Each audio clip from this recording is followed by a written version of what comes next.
This is Culture Unmasked. This is Madison Hawthorne with Golden Tree Publishing. You can catch us on Instagram and Facebook at Golden Tree Publishing, and you can catch us on YouTube at Golden Tree TV.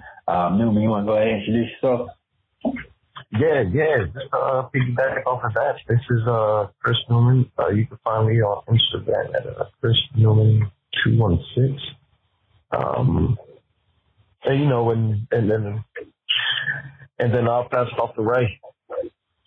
Hey, what's going on, everybody? My name is Raymond Youngblood. You can find me on Instagram at Ray's Arts, RAIZ_ARTS. I'm a digital illustrator. I do a lot of commission work, and I'm also working on a comic as well. So, yeah, give me a follow. Cool. And I guess we'll get right into it. Any of y'all seen anything new recently that y'all want to talk about? What have I seen? I've seen a lot. I believe last time we talked, we were talking about Kipo, which if we haven't, I definitely still recommend Kipo. Kipo is amazing. It's probably like my new Steven Universe. Y'all remember how I was about that show. Yeah. I've also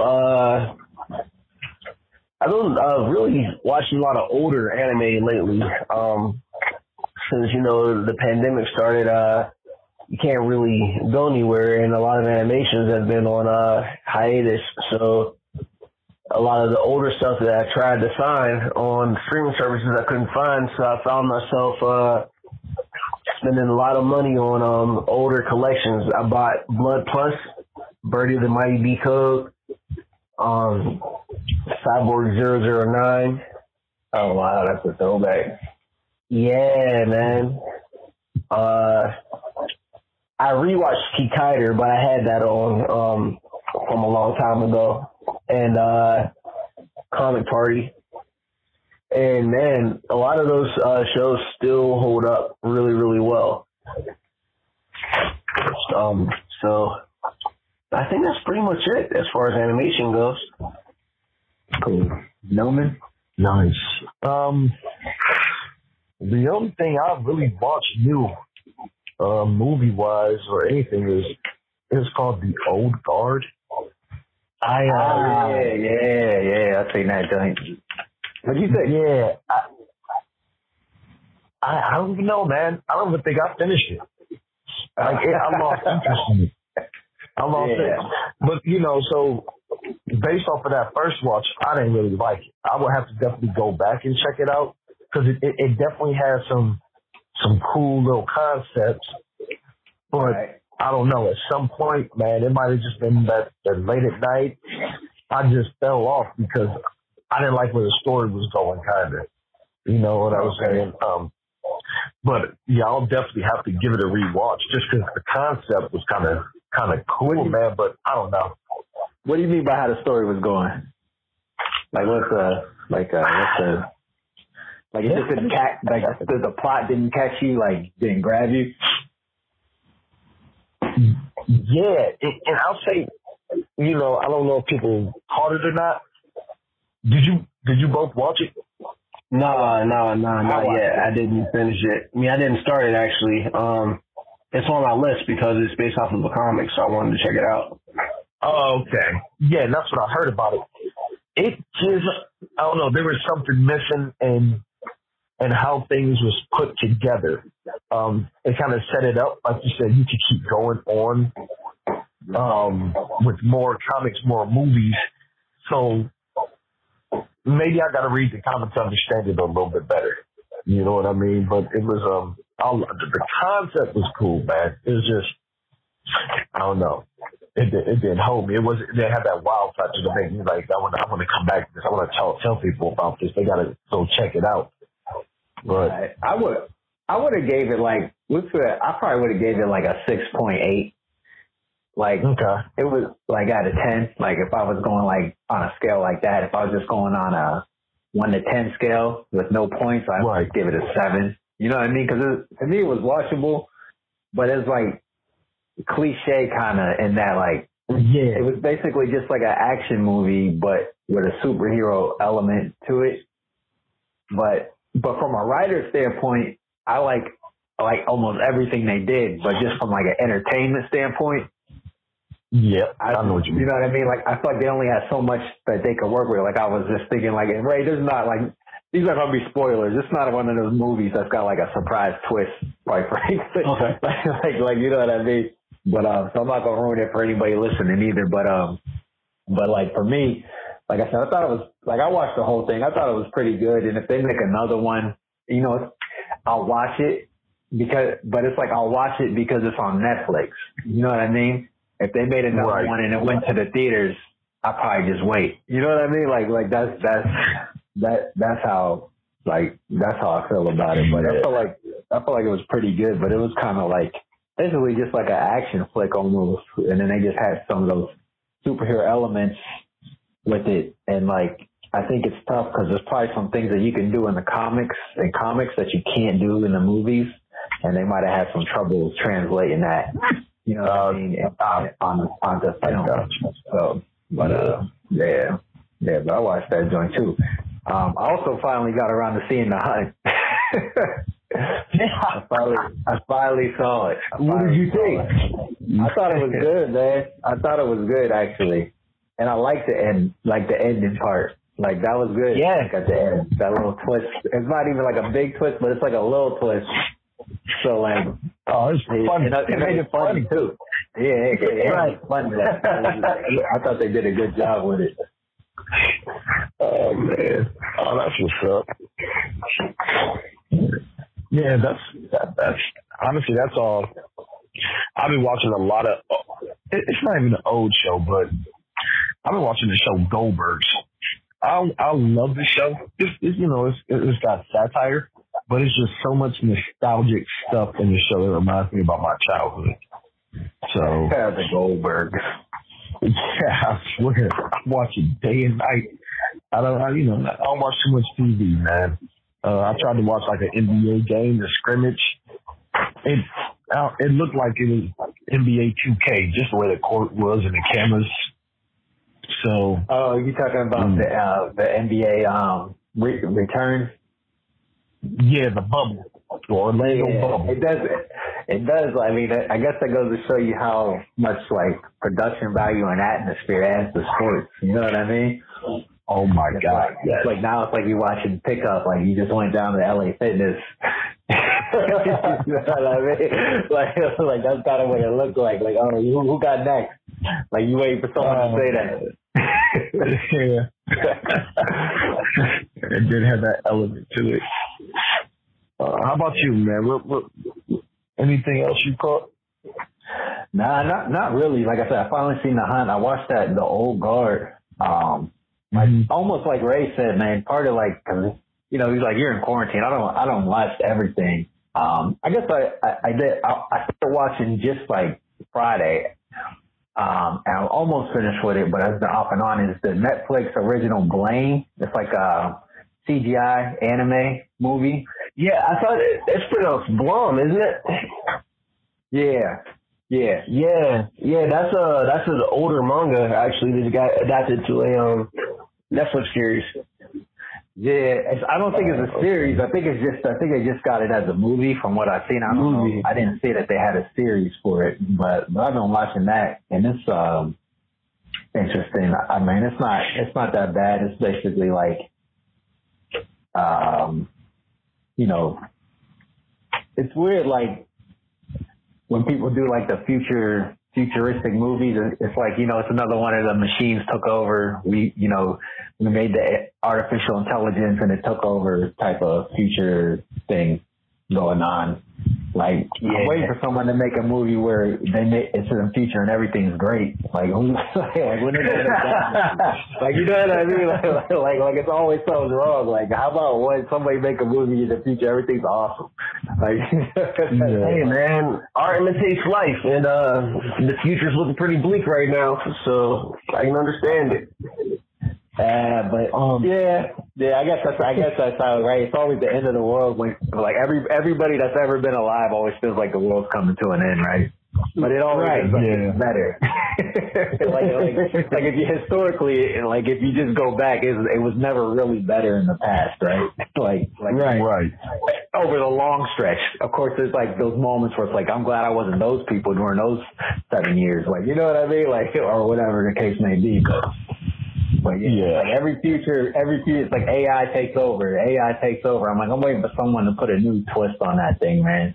Like, I feel like it's just kind of done to death. That's almost why, like, I guess I'll just throw this out. That's almost why I don't want to see like the new. They making another Matrix.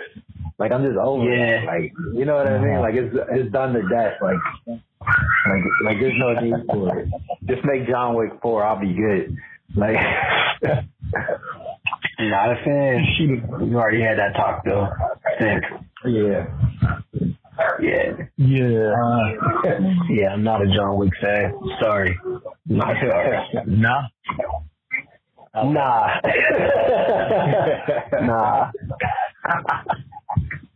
I like deep nuanced storytelling. I don't like my action to just be action. Man, that's a good. I like it, man. It's a good mindless. Just, you know, shoot them up. I'm cool with that. Right. At times, you know what I mean? Like, I like this, especially if you do it good. Yeah. I used to hate Keanu Reeves, but he's perfect for that role. Where, that's I judge a role like, can I envision someone else doing it? And if I really can't, I'm like, yo, this dude killed that role. I think like he was perfect for that. Right. That's what I say. Well cast. Like it's like a well cast. Like sometimes like Keanu Reeves has never been the best actor. But it's like, you know what I mean? But if you put him in the right role, then it works. Like, but So yeah, I mean that's about all that I've seen. Anything else? Anybody read anything or any books, any comics, anything like that? Before we get into that, I definitely want to say that I'm so glad that anime finally started up. Like how y'all were talking about the NBA starting back up. Man, It's been a drought for animation just due to the COVID, and man, it came back with a vengeance. Everywhere except for Digimon.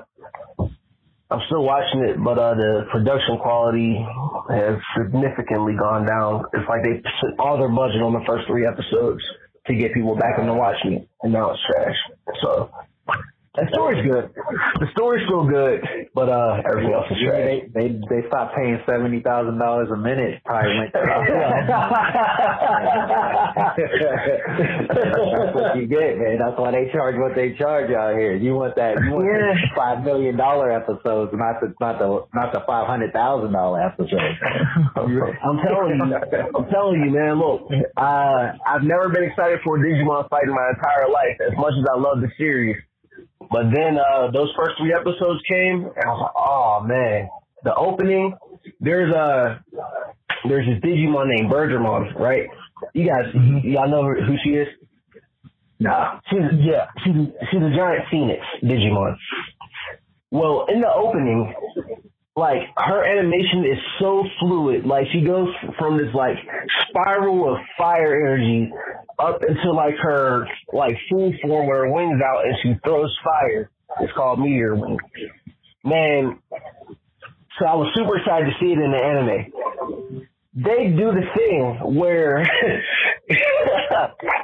they had the character really big at first in the foreground, and then just had her shrinking in the background. It literally looks like they cut and pasted the image and just made her smaller and sent her back. I was like, no, on her introduction episode. I'm like, you can't introduce her like that. What's wrong with y'all? I was severely disappointed, and I almost wanted to throw the whole series away. But again, the story elements are what's keeping me there. But other than that, ReZero is back. ReZero is a great anime if you guys haven't watched it. It's about this kid who ends up in a new world, kind of, like how a lot of animes are. They're called isekais. And the guy's superpower, quote unquote, is that every time he dies, he gets sent back to a checkpoint. And so like he keeps having to die over and over again to find his way to overcome different obstacles and different enemies and things like that. It's really, really good. This whole country as well. One of my homies, Eric, he's got like a 3-series novel. Yeah, that's kind of like that. It's kind of like that. It's like, you know, but it's more like sword and sorcery, but it's like the same type of premise. I keep telling him to publish that thing. He's been working on it for like 10 years. He got all 3 books done, but he don't never do nothing with it. So Eric, if you listening to this, man, go ahead. You know, yeah, man, hey, work, man. Your idea, like sometimes, you know, like sometimes you got an idea and somebody do something similar and then blow up. You know, you're on the right track. You know what I mean? Right. So it's like no creativity out there. Like Groundhog's Day. Yeah. What'd you say, Rick? I said there's enough creativity out there where don't, you know, just because it's a similar idea, don't think that you gotta throw yours away. Like, please bring it out. Yeah. For sure. Oh, Noob, I wanted to ask you about did you go to the event at Blank Canvas last weekend that they had? Where like they had the No, I did not. I've kind of been in the shadows and because of the whole pandemic, but you know, him having events and someone hosted it and posted about it, I saw, but I didn't go. Not even ask him how was it. Everything we've been talking about has been something completely different than, you know, what was going on at the store. But I did see that he had something up there. Yeah. Okay, cool. Yeah, so I see you gotta promote them black businesses out here. Sure. Right. Yeah, it's been picking up. I mean, it's been the craziest, unexpected, good things happening in terms of usually there's not a lot of foot traffic going into the gallery. I guess because more people are home and they're getting out, people have been stopping in. And he's been sending a lot more of his original art and other artists' original art. So it's crazy. It's crazy, you know, how that all has happened. And I don't know if we talked about it here or me having other conversations, but I was saying, like, I think people are starting to appreciate art and creativity more. Oh, yeah. Being at home. Because you're sitting there bored, like, man, I got to use my creativity. I just can't keep sitting here doing the same routine. So, like, having a new art piece in your house is going to give you something different to think about, to see, to appreciate. So I think this has really helped creativity that people who just, you know, never really touched on that or give it more thought. But, you know, Cabin kicked in. It's like, I'll be something new. No, I mean, it's like people be like undervaluing the, like, you know, you don't realize that, like, people like, you know, because it's just part of every day, like the value of creators, like everything you do that's fun is somebody creative made it up, right? Like whatever you're doing, you play video games, you watch movies, you watch TV shows, you look at artwork. I mean, even like the architecture at the amusement park on how they design the roller coasters, right? That's like from a creative mind. Like everything, you know, people sitting at home now that they're running out of things to do. I think there's more value that people are realizing to the arts, if you will, than they placed on it before, because they realize, I mean, what's the point of working if there's nothing to enjoy? You know what I mean? Like why are you making money or doing anything if you don't have something that's going to bring like joy to your life? And that's where creatives come in. Yeah, I went for a walk yesterday with my boy, and we were kind of talking about that very same thing. You know, it's like when all you have left is your cell phone to keep you company, you almost don't want it anymore. So you want to try to find other things. You want to find books to read, and you want to find different like things to do to kind of just get your creative juices flowing. You know, those projects and things that you place on the back burner, you're like, oh well, maybe I can now, because you know the world has kind of like created this opportunity for you to kind of pursue that. And so like I know a lot of people that are really digging into their passions with this time that we've been given. definitely. Yeah. Now, it's funny, you know, on Instagram, there's always like a new game. Like, what's the thing that people are doing now? They're dropping a beer or something like that, or a drink with a basketball, letting it pop up, and then trying to catch it and then drink it. Or else, like, people are like spinning. It's like spin the bottle, but then if it lands on you, then you gotta, everyone else runs, and then you run and either get like a basketball and throw it at everyone else who's running. Or like I've seen people do it with the egg. I saw people like, you know, this is a group of friends. Everyone's in a circle. And somehow you get chose or picked by, like I said, like a spin the bottle. And then you got to, or people are throwing stuff up in the air and everyone keeps looking down and you can only see your phone's reflection.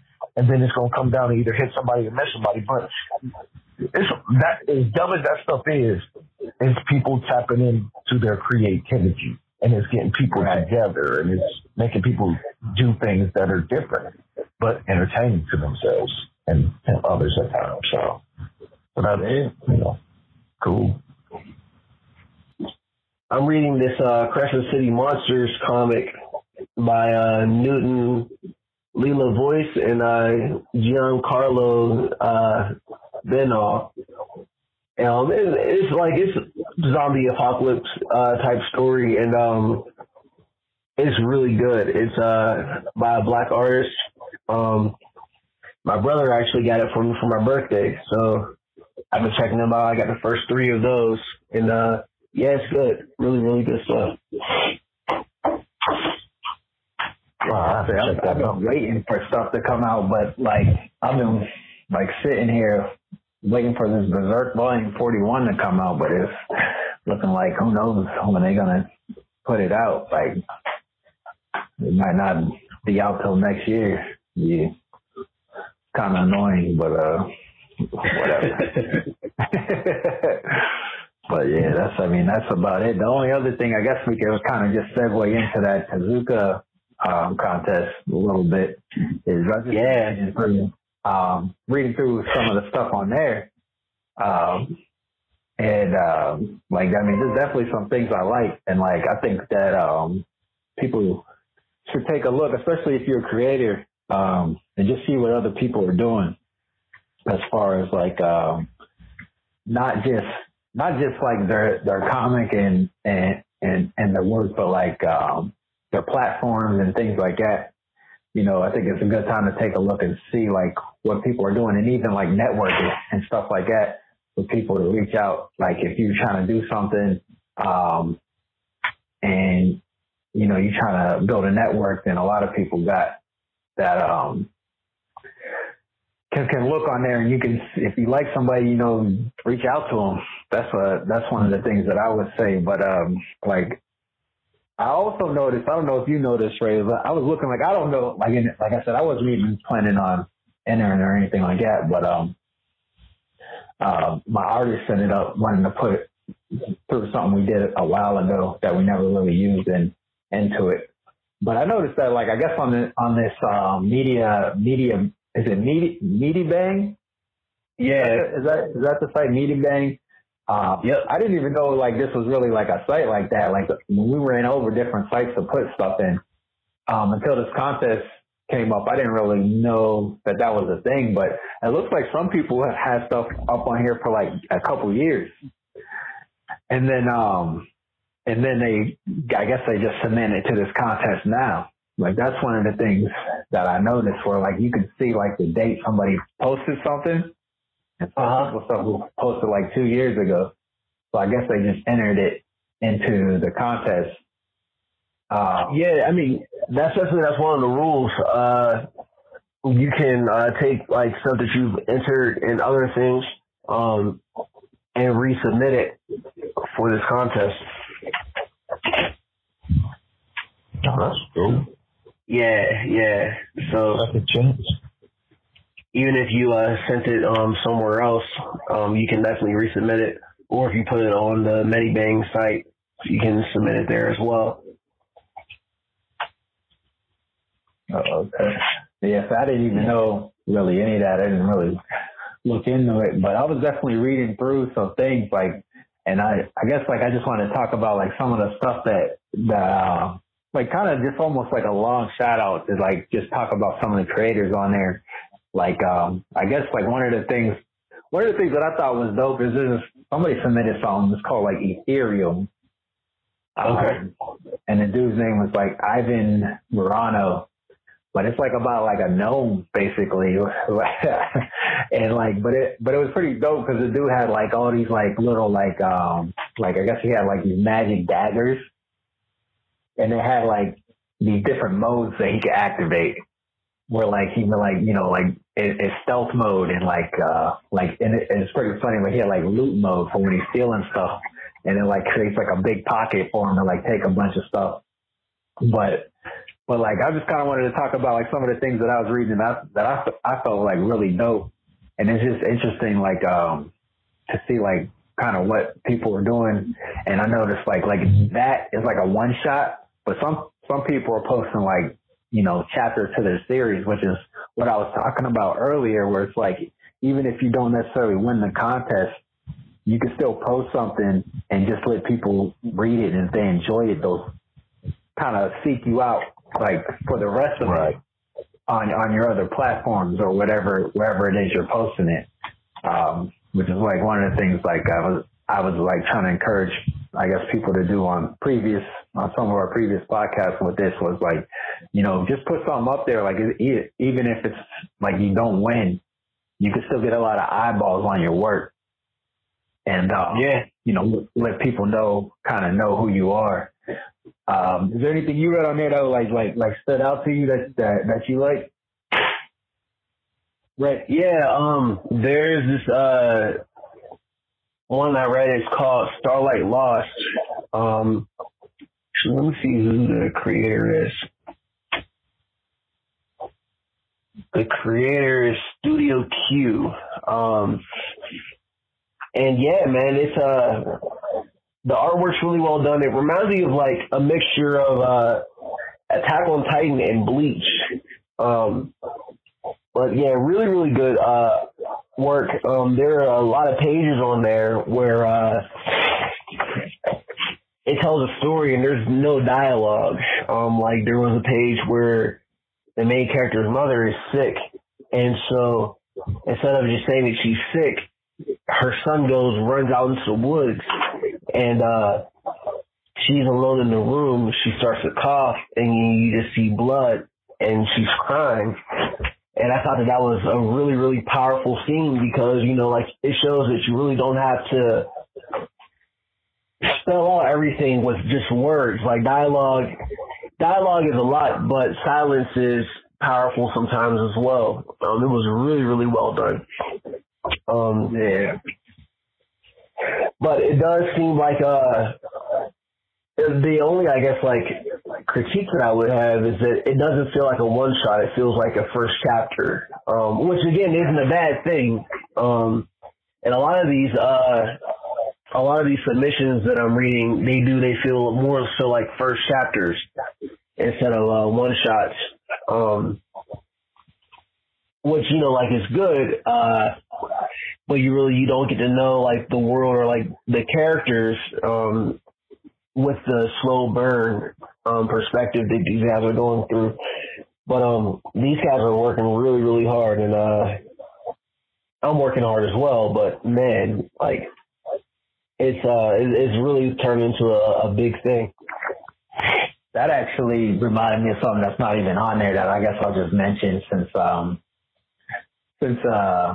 it's what do you call it? Since you said that, there's this man. I read this comic maybe like 3 or 4 years ago called The Driven Blood. It's like by an indie creator named Adam Bailey. Okay. It's like that. It's got no dialogue or anything like that, and it's black and white except for like the blood's red, right? Like so, like stylistically, everything's black and white. And it's like it's basically like a zombie thing. It's like a one shot, but it's like a zombie story. But it's like 1800s, and it's like about Native Americans. Like yeah, it's dope. There's like no dialogue or anything, but it's like it's done really well. And in part, I feel like like I say, sometimes if you really got your panel work down right, and you got, your progression right, ideally, then you can tell the story without any words. So yeah, that's something to keep in mind. Even if you tend to have dialogue on stuff, it's like one of those. It's like sometimes when you kind of half watching a movie, you're not really paying attention, but everything that's going on based on what's happening on the screen, even though you're not really paying attention to what people are saying. So then when you do tune in, you don't feel like you missed nothing. When you're making comics, it's almost like you kind of should take an approach like that, where it's like, well, people know what's going on without any explanation, right? Like that's like and you see that sometimes too. Like sometimes it's tough with comics, and I actually saw a couple on there in the Tezuka that are like that, where it's like it's not quite clear what's going on, so then they try to cover it with dialogue, and it's like a huge dialogue block. And it's like, man, that really kind of kills the flow. Like sometimes it's necessary, but if you got a lot of that, like with your comic, we got a huge like dialogue block because it's not apparent on the page. It's probably easier to just fix that panel or fix that page to try to make it clear. Like sometimes, like if it takes a long explanation, it's one thing. It's one thing where somebody has this is like super common, right, in manga and anime, where the power there's like a power that you have to explain. Like you can't just like show them. So then they'll like explain what the actual like ability is.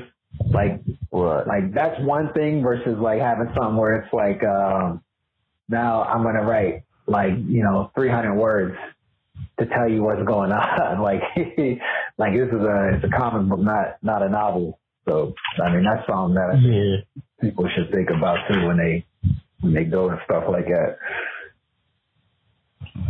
Yeah, no, I'm telling you, man, like if you can do a story without words, like if your story still flows even without the words, you're doing something good. And that's a really good indicator as well. I've actually done this before where I'll send out a page without any dialogue, and I'll ask, close friends that I have critique my work, what do you think is happening here?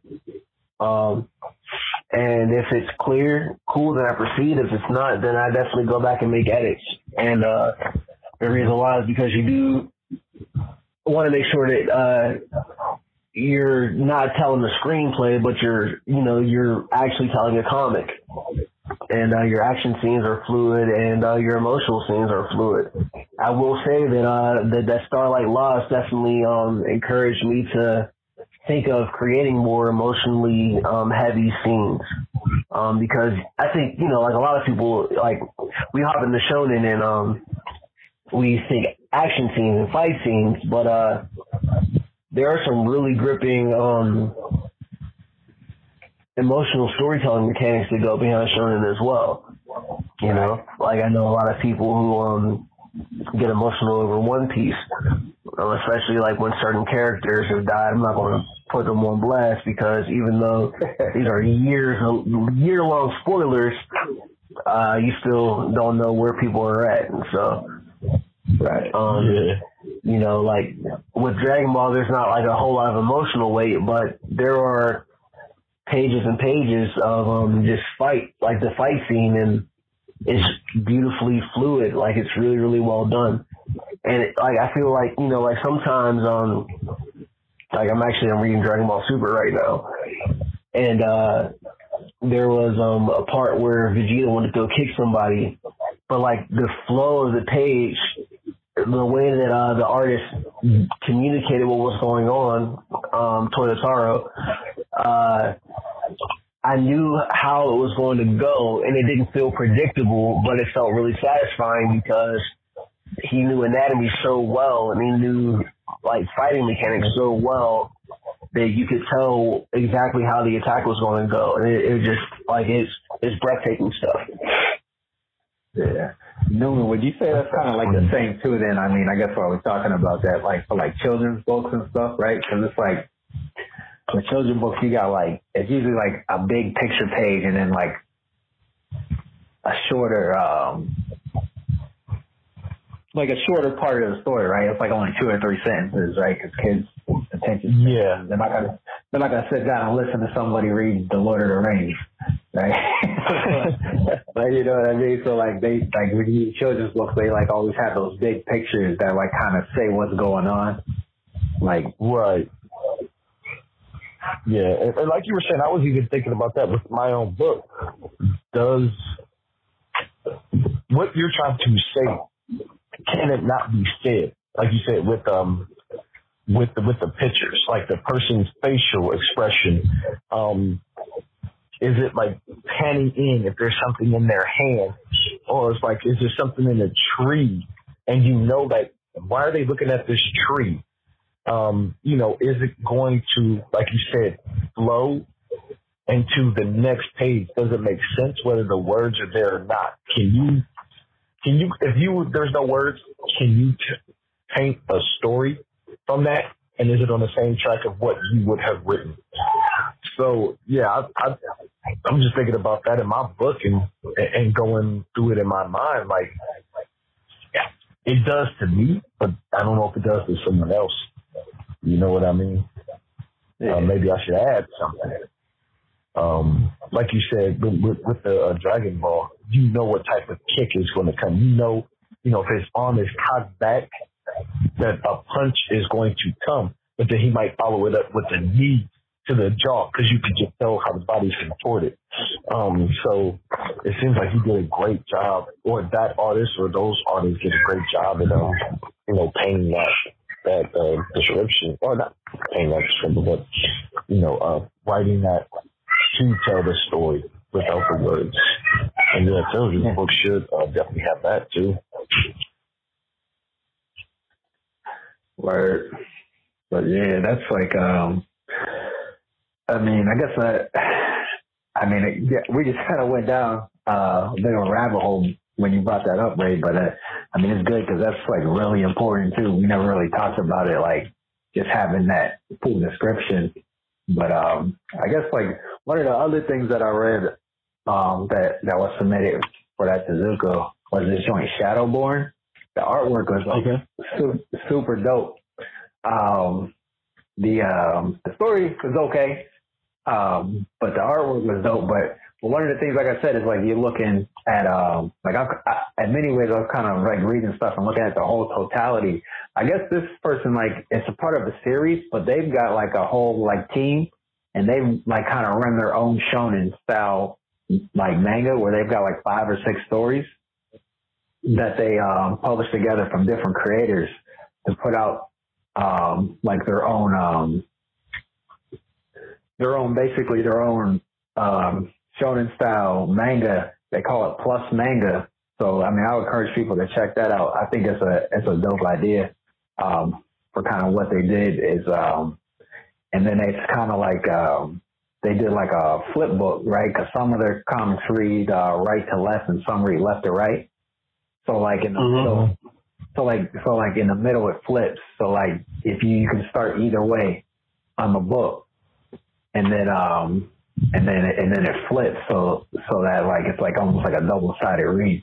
But it like that's something like I said, for people out there looking like reading through stuff and trying to see like what's out there and getting to where you want to be. Like some of the stuff that's on here is like really polished, and then some of it is, of course, like you can tell like there's some like, and that's another thing too, like you can tell there's some young kids who are just starting out submitting stuff to this.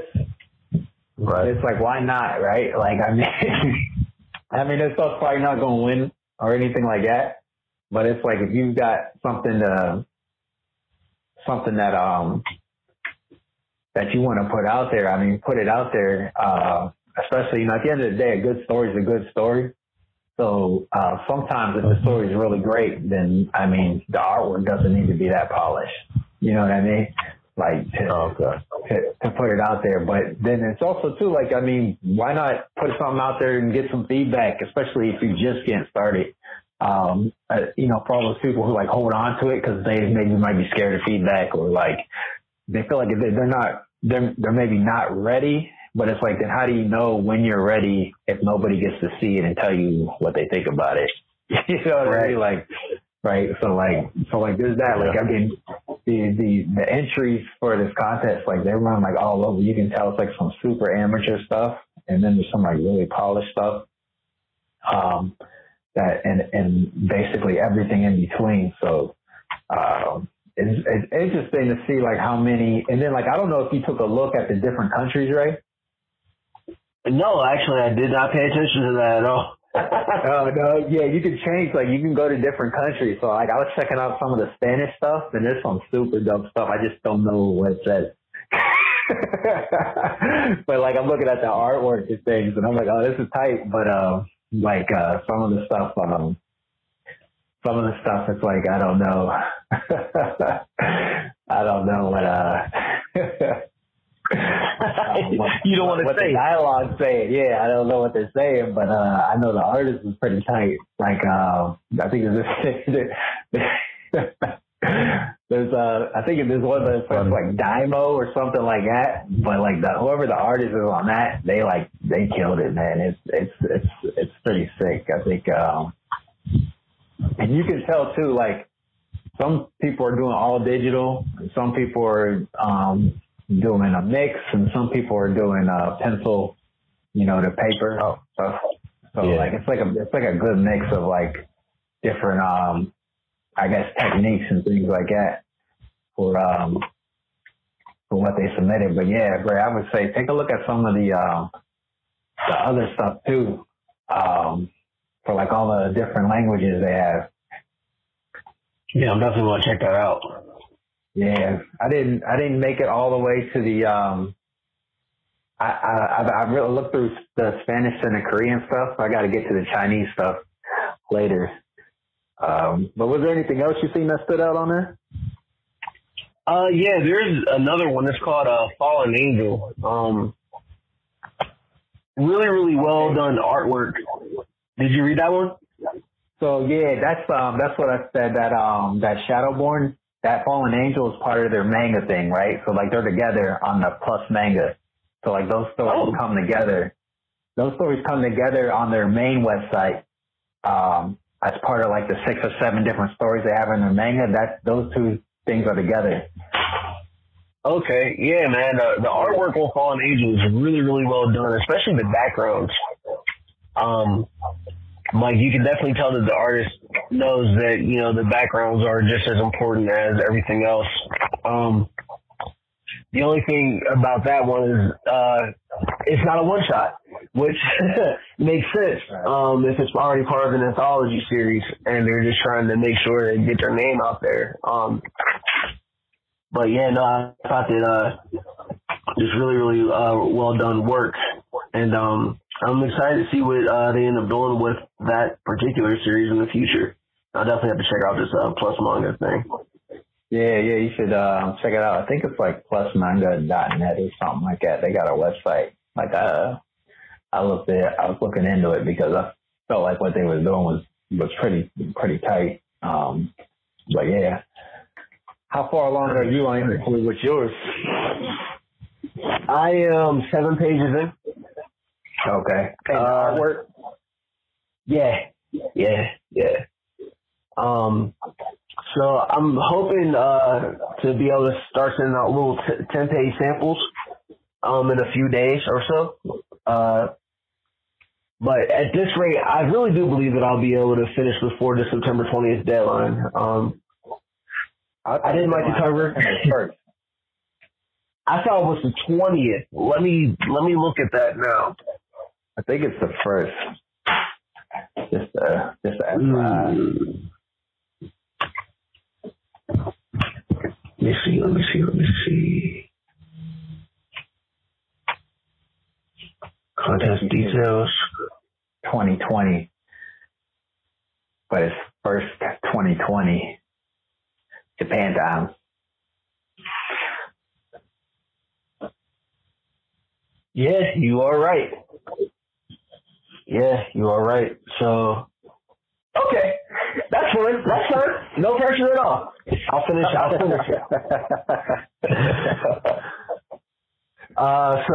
So for all y'all listening, if the last like 10 pages or so aren't super polished, don't judge me. All right? No, I'm just playing. It'll definitely be done. Wow. Thank you, Madison. Sheesh. No problem. But yeah, no, it's coming along. It really is. Good. Yeah, I had a few new things come up. New full-time job, while still trying to exit out of my old job, and a few commissions. But I did let all my clients know that August 1st I can't take any more submissions. So I especially can't do it now that I only got a month left. Wow, what the heck? Yo, congratulations, man, on the new job, though, man. Hopefully Thank you. Keep something up for you, especially with that comment now, man. Yeah, I appreciate that very much. So yeah, so anything else on there? Those were basically the ones that stood out for me on there. But I just wanted to kind of talk about a little bit about the contest and some of the almost like give a shout out to some of the things that I've seen on there that was tight that people might want to check out even just outside of the contest, just to read on a regular basis. So yeah, the only other one that I actually sat down and read was the Unicorn Demon, and I'm a huge fan of this art style. It's not anime or manga style at all, but I still appreciate the artist. Their name is Zekrio. I still appreciate them for putting this out there anyway, because it's definitely an American art style, but it's still really, really fluid, and the action scenes are really well done as well. Okay. Yeah, I have to check that out. I didn't see that one. Yeah, and of course, it made me think of you with Unicorn Melee, but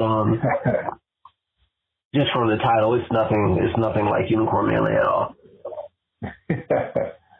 Yeah, I was wondering. I was like, Madison go have to go knock on someone's door. Hey man, you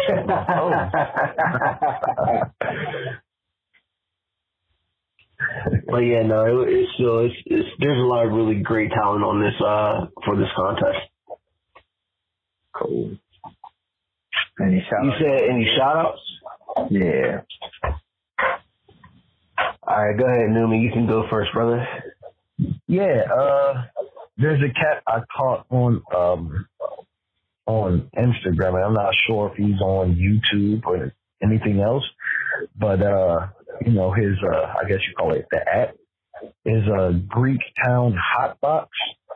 So this guy, he just goes around and he has all those little buckets, like those paint buckets turned around upside down. But he, I'm banging on him with sticks and stuff. So he made it an instrument. Dude is fire. So, again, he took his time, and during the pandemic, maybe he was doing it in those protests and stuff like that. So he was enjoyable for him that he spread it out to other people. So definitely check it out. It's a Greek Town Hotbox. Don't know what none of that means, but that's how you'll find them, man. If you just want something different, they buckets of art and music. So, that's what I wanted to support today. Hopefully y'all check them out. Okay. Good. Right. There's an artist on Instagram. His name is McFly, McFlyy. He does a lot of different anime stuff. He drew one of his latest ones was Meg the Stallion. He drew her as Todoroki, but only the flame side. but it was really, really well done. It's very stylistic, but smooth, really, really smooth stuff. It's really, really good work. And also, I don't know if this counts or not, but there is a black animation studio based in Japan called D.08. These guys are really, really, really good. I actually saw the pilot that they put together for another artist that I mentioned on the channel, Nicholas Draper Ivy. His comic Exogenesis. They did the pilot for that, and I believe you can actually find that on YouTube. But just recently, they did a few scenes from the Weeknd's latest music video, and they did some in-between work for Fire Force Season 2, which if you're not watching, definitely watch it. But yeah, these guys are starting to blow up in a major way, and I'm excited to see what work they end up doing next. Their Instagram is D-A-R-T, Shatagio, S-H-T-A-J-I-O. So if you're not following them already, what are you doing? Give them a follow. I already followed. I started following.